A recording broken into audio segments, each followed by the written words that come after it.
রিমি ছিল ৮ বছরের একটি মিষ্টি মেয়ে। সে গ্রামের এক ছোট্ট টিনের ঘরে মা বাবার সাথে থাকত। রিমির সবচেয়ে প্রিয় বন্ধু ছিল তার সাদা নরম বিড়াল মিঠু। মিঠুর গলায় ছোট্ট নীল ফিতা বাঁধা ছিল, আর সে ছিল খুব আদুরে আর বুদ্ধিমান। রমজান মাস চলছে। সেদিন বিকেলে রিমি জানালার পাশে বসে আকাশের লালচে সূর্য দেখছিল। মা রান্নাঘরে ইফতারের জন্য পেঁয়াজু আর বেগুনি ভাজছিলেন। ঘর জুড়ে সুগন্ধ ছড়িয়ে পড়েছে।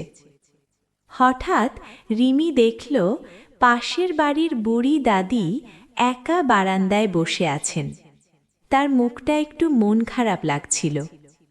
রিমি ধীরে বলল, মিঠু, দাদির তো কেউ নেই, আমরা কি কিছু করতে পারি? মিঠু ম্যাও করে যেন বলল, চলো।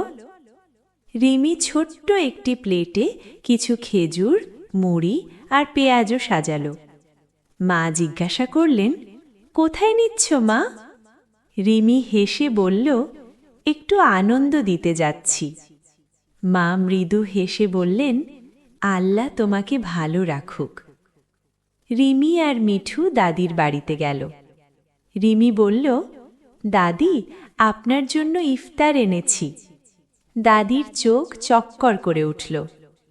আরে মা, তুমি এত কষ্ট করলে? রিমি মাথা নেড়ে বলল, না দাদি, এটা আনন্দ।